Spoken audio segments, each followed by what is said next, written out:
దేశంలో బలహీన వర్గాలకు న్యాయం జరిగేది కాంగ్రెస్ తోనే అన్నారు మంత్రులు. బీసీ కోటాకు కేంద్రం ఒప్పుకోకపోవడంతో పంచాయతీ ఎన్నికలకు వెళ్లమన్నారు. ఇక రబీలో పారా బాయిల్డ్ రైస్ అదనపు కేటాయింపులు చేయాలని ఎఫ్సీఐని కోరారు మంత్రి ఉత్తమ్. ఖరీఫ్ కోసం సీఎంఆర్ డెలివరీ వ్యవధి 60 రోజులు పొడిగించాలన్నారు.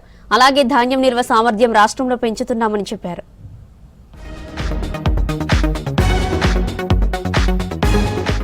రబీలో పారా బాయిల్డ్ రైస్ అదనపు కేటాయింపులు చేయాలని ఎఫ్సీఐని కోరారు మంత్రి ఉత్తమ్ కుమార్ రెడ్డి.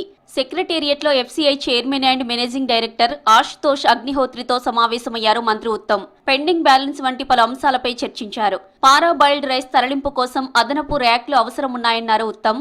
ఎఫ్సీఐ గోడౌన్లలో పారా బాయిల్డ్ బియ్యం నిల్వలు పేరుకుపోవడంతో సీఎంఆర్ డెలివరీలు ఆలస్యమయ్యాయన్నారు. తెలంగాణలోని ఎఫ్సీఐ డిపోల నుంచి పారా బాయిల్డ్ బియ్యం తరలింపును వేగవంతం చేయడానికి అదనపు ర్యాక్లను కేటాయించాలని విజ్ఞప్తి చేశారు. ఖరీఫ్ కోసం సీఎంఆర్ డెలివరీ వ్యవధి 60 రోజులు పొడిగించాలన్నారు. రాష్ట్రంలో నిల్వ సామర్థ్యం పెంపుదలపైన చర్చించారు.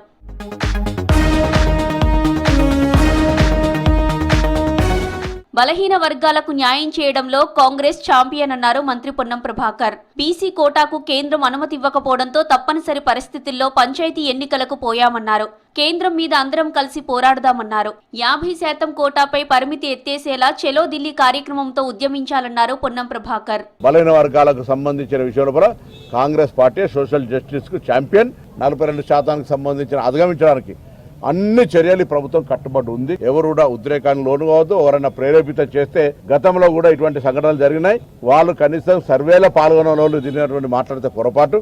మేము మా కాంగ్రెస్ పార్టీ ప్రజాపాలన పార్టీ ప్రభుత్వం 100% ఈ యొక్క అంశం మీద కన్సర్న్ తోటి ఉంది.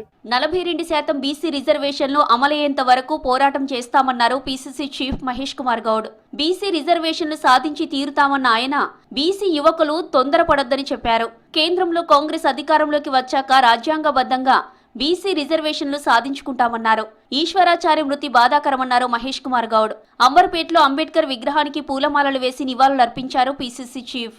రాజ్యాంగాన్ని రచించినటువంటి మహానీయుడు అంబేద్కర్ గారు ఇలా వారికి నివాళులు అర్పించుకుంటూ వాళ్ళ ఎస్సీలు రాజకీయంగా ఆర్థిక ఫలాలు అందుతూనే ఉన్నాయంటే అది అంబేద్కర్ గారు దూరదృష్టితో తీసుకున్నటువంటి నిర్ణయం. ఇవాళ బీసీల రిజర్వేషన్ కోసం పోరాటం జరుగుతూ ఉంది. తొందరపడాల్సిన అవసరం లేదు. రాహుల్ గాంధీ గారు మన వెన్ను తట్టి ఉన్నారు. ఖర్గే గారు మన సహకరిస్తా ఉన్నారు. అతి త్వరలో ఎస్సీల మాదిరిగా బీసీలకు కూడా రాజ్యాంగ హక్కులు వస్తాయనే మాట ఏమాత్రం సందేహం లేకుండా చెప్తా ఉన్నాను. దేశం కోసమే గాంధీ కుటుంబం పనిచేసిందన్నారు కాంగ్రెస్ సీనియర్ లీడర్ జగ్గారెడ్డి.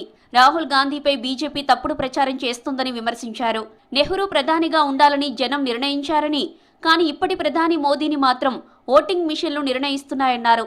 చరిత్రను చెరిపేయాలని బీజేపీ నాయకులు విష ప్రచారం చేస్తున్నారని ఫైర్ అయ్యారు జగ్గారెడ్డి. మహాత్మా గాంధీ నాయకత్వంలో దేశ ప్రజలు ప్రధానమంత్రిగా జవహర్లాల్ నెహ్రూని డైరెక్ట్ గా ప్రధానమంత్రి చేసారు అప్పుడు. కానీ ప్రధానమంత్రి మోడీ గారు ఎట్లయితే ఎన్నుకోబడుతున్నారో అట్లా ఎన్నుకోబడలే జవహర్లాల్ నెహ్రూ గారు. డైరెక్ట్ గా ప్రజలే ఏక తీర్మానంతో ఈ దేశానికి ప్రధానమంత్రిగా జవహర్లాల్ నెహ్రూ ఉండాలి అనే ఒక ఏక ఖండంతో దేశ ప్రజలు ఇచ్చిన ఒక నిర్ణయానుసారంలోనే ఆయన ప్రధానమంత్రిగా అయ్యాడు. భారత రాజ్యాంగ నిర్మాత భారతరత్న డాక్టర్ బాబాసాహెబ్ అంబేద్కర్ కు నివాళి అర్పించారు సీఎం రేవంత్. హైదరాబాద్ జూబ్లీహిల్స్ లోని సీఎం నివాసంలో ఏర్పాటు చేసిన అంబేద్కర్ వర్ధంతి సందర్భంగా ఆయన చిత్రపటానికి పూలమాల వేసి అంజలి ఘటించారు. హైదరాబాద్ లోయర్ ట్యాంక్ బండ్ లోని అంబేద్కర్ విగ్రహానికి పూలమాలలు వేసి నివాళి అర్పించారు డిప్యూటీ సీఎం భట్టి విక్రమార్క. జాతి నిర్మాణంలో అంబేద్కర్ది కీలక పాత్ర అని కొనియాడారు భట్టి. అన్ని వర్గాల ప్రజల కోసం ఆయన ఎంతో కృషి చేశారని చెప్పారు డిప్యూటీ సీఎం.